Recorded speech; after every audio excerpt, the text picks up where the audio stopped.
Hello, this is Robert Rickover at Body Learning, and my guest today is Mark Josephsberg, an Alexander Technique teacher in Manhattan, New York City.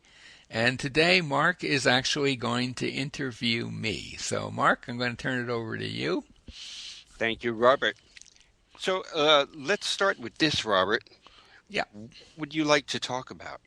I want to talk about what I see as a kind of a subtle and sometimes not so subtle arrogance that we that some Alexander Technique teachers have, particularly in connecting with students or potential students. I'd like you to name them. Yeah, well, No, I wouldn't actually. no, you wouldn't. Okay, and arrogance. Yeah, tell And me. arrogance might be a strong word. We were talking about this a little before the program. Superiority, feelings of superiority, that kind of thing. Like looking down on Looking students. down, or yeah, that kind And of and thing. this is basically like potential students. I think it shows up with potential students and actual students. Hmm. Um, Actually, the original title, and I might use this title that I had in mind, is "Why Aren't Alexander Technique Teachers More Loved Than They Are?" Okay. And the thing is, I think most teachers listening to this, if you think of students who've been with you for a while and they've had good experiences with the technique, and when they do leave, they leave on good terms and they've made big changes and maybe they've recommended you to others. Those teachers love you all you need to be loved from from a student, right? I mean, Hmm. they get that you have something useful to offer, and they may even share with their friends. And those aren't really the students I'm talking about so much as students who might come for a few lessons and leave for a variety of reasons, some of which may have nothing to do with you or your attitudes. But I'm talking about student people who call you or email you, or people you just run into and the topic of the Alexander technique comes up. And what I see is a sense that you get from some teachers, not all, that that's based on a kind of a reality. I mean, we Alexander teachers, let's face it, we see stuff all the time that most other people aren't paying attention to. And we know that we know some useful ways that people could be helped. And we know often that those people, we're the last people those people are going to come to. So we see this stuff and we see it all the time.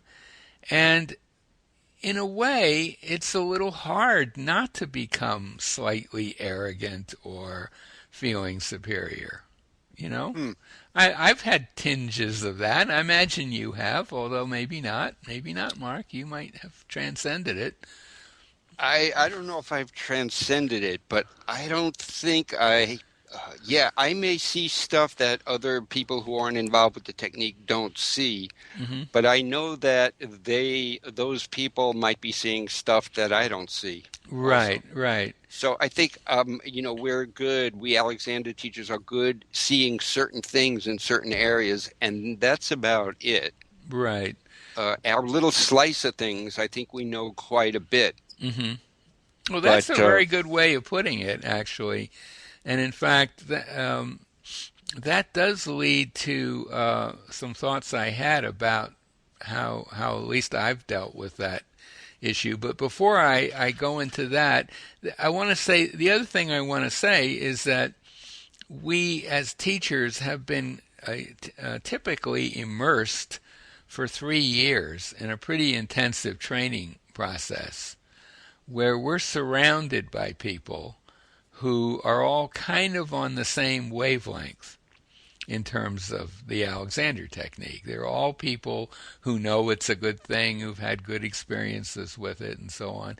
Now, maybe today it's not quite the same. When I was training in London back in the late 70s, early 80s, and my training course had about 25 people on it, and I knew them all reasonably well. And I guess today that size course isn't as common. But still, we tend to be living in an Alexander world during our training and even afterwards. We go to AGMs where we hear good things about the technique from people and so on. And I think there's a danger of getting a little bit isolated from the world out there. Hmm. And I think that can contribute to that feeling of superiority. As you say, we're really maybe only superior in one limited way, and a lot of people are way superior to us in other ways. I believe that's true. I think that's true, but it's easy to forget that in the moment. Let's put it that Right. way. And to get back to your word love, in this small group of 25 people, or even, training courses that have like 6 or 7 people, Hmm. we all share this love of the technique that's making it be like our whole lives. Absolutely. We've all given up a huge amount to be there. Hmm. We've often, back in the day, we've moved to another country. We've given up a job or whatever, and we're we taken 3 years of our life basically devoted to train to be able to teach this, and most good teachers are continuing their training one way or another. So it's a big, big commitment on our part. And we look around at people, maybe friends and family even, and we see people who are clearly in a lot of pain or discomfort that there's a very good chance if they had lessons from an Alexander teacher that they could make some big changes. It's not guaranteed, of course, ever, but we see sort of obvious candidates for Alexander work all over the place. Hmm. And we also see that most people who are obvious candidates have no idea what we're about, and if we try to explain it to them, they often are deeply puzzled. Right. So, I mean, that's the situation we find ourselves in. We're not like, say, a doctor or a physical therapist or something like that, where there's kind of an expectation that people with certain kinds of situations will go see us. That's right. If you're sick, you're going to go to a doctor, chances are. That's right. If you have neck pain or back pain, you may go to a doctor, and then the doctor is going to send you to physical therapy. Right. And you're not going to say, physical therapy, what's that? You're not going to care. You're just going to go because that's supposedly going to help you. Yep, You know? and it's also going to be very, very cheap because it's part of your insurance Well, plan. that's a whole other thing. But It yeah, sure is. absolutely. Yep. Absolutely. So, in my own case, I think I was somewhat guilty of this arrogance early on, in, say, the first 10 years or so of my teaching, or actually probably the first 15 or 16 years, and maybe more, maybe still. But I did have an experience about 10 years ago that was not a particularly pleasant experience. I had an episode of back pain, or actually it was like a pinched nerve, and a lot of leg pain coming from it, which ultimately resolved itself, and I had some very good help from a variety of practitioners. And I came to realize that, all my Alexander teaching and training had not prevented that. Hmm. It was a humbling experience, actually, and I ended up getting after it resolved itself, and I set about trying to make sure it didn't return. I ended up getting an awful lot of help from a PT of a very specific type, not a general one, but someone who was really smart about human structure and how that all works, and and very, very, in this particular case, this guy was absolutely um, uh, fascinated by asymmetries in human that Hmm. that I think many people don't take into account, and what the effects of those asymmetries are. And I also had an awful lot of help from cranial sacral therapist who was able to get at stuff that I doubt I would ever have figured out myself. It was just Mm. too deep, Yeah. too far below the level of consciousness. And I think having that experience and realizing that there was, you know, Alexander technique by itself probably would not have prevented a recurrence of that. Maybe, I don't know. Hmm. Um, Maybe that has made me a bit more humble, as it were. I do know that I have fewer students who leave after one or two or three lessons than earlier on.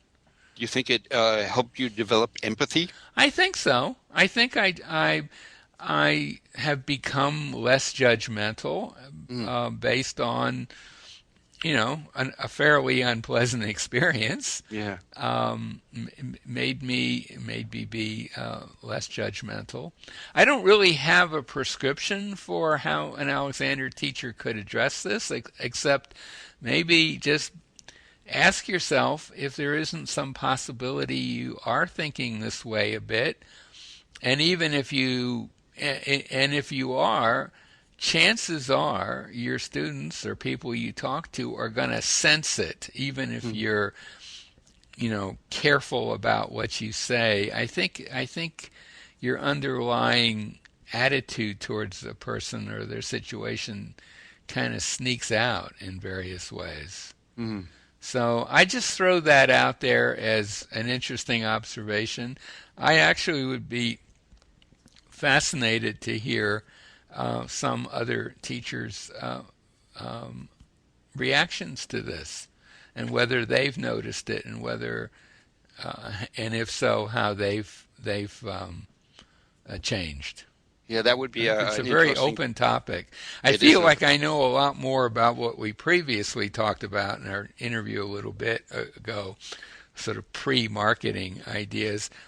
But I gotta say, I think there's a little bit of a tie-in. We had this conversation before this about some basic stuff that teachers really need to think about before they start thinking about marketing.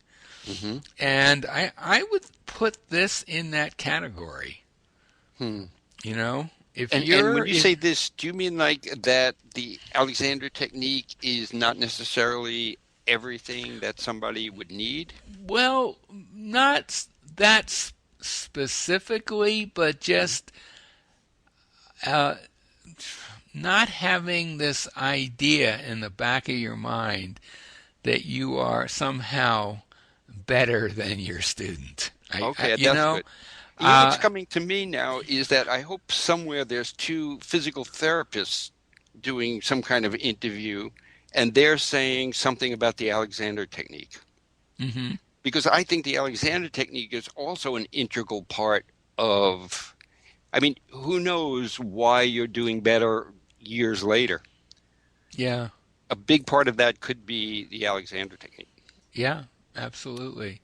I just think uh, there's really nothing to be gained by having that kind of attitude. It doesn't get you any new people that you Mhm. wouldn't get otherwise. And I'm pretty sure that in the past, I've probably had students who left because they sensed some of that in me. I think when I first started teaching, there might have been it might have been a little more obvious. And it could come out in weird ways. I mean, it could come out in sort of casual conversation after a lesson or something like that. So I think And it's, yeah. it's tricky because you do want to be confident in yourself, hmm but I I don't don't think just. there's a contradiction there. I think you can be very confident without in a sense, the way that kind of arrogance, if you want to call it that, can manifest itself could be in a sort of subtle putting down of somebody. And I don't think if you're confident you're going to do that. Mm, I think oh, I it's think it's more a sign of a little bit of not being totally confident to convey this wonderful thing that only you have, mm, and that this poor person coming to you, they may not be able to get it because they are sort of incompetent.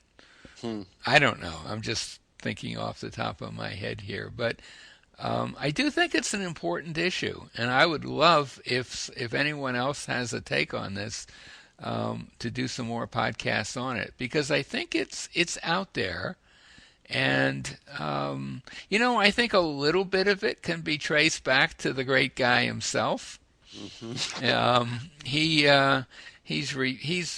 reputed to have said some things that certainly suggest that he felt he knew stuff that his poor pathetic students didn't know, that kind of thing.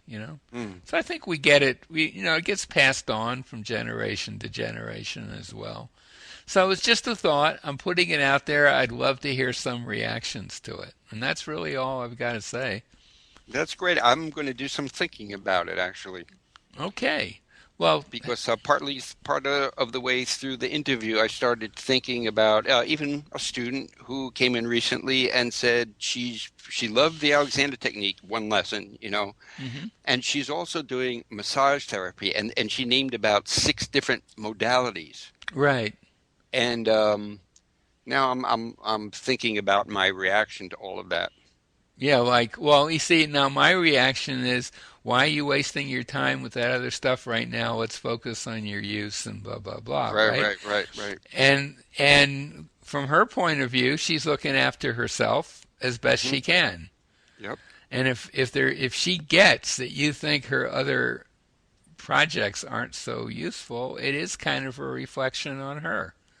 That's right. That's exactly that's a perfect example of, I think, how it can leak out, so to speak. So instead of just taking the attitude, well, if I'm any good as a teacher, there's a good chance at some point in a week or 2 or 3 or 4, she'll figure out that this is probably where she should put her priority, at least for a while. Or she will not do that, and she'll go off, and that is okay too. Yeah, and she would probably go off, either way. Yep. I don't think you lose people by not being arrogant. Anyway, those are my thoughts. And do you want? Is there anything else you'd like to add at the last second here? No, I'm done. You're done. Yeah. Cooked. Do you want to say goodbye, or do you want me to say goodbye? We could say it at the same time, but I'll say goodbye to you. Thanks for this interview. It got me thinking. I hope it got other people thinking as well. Okay. Hey, thanks, Mark. Absolutely.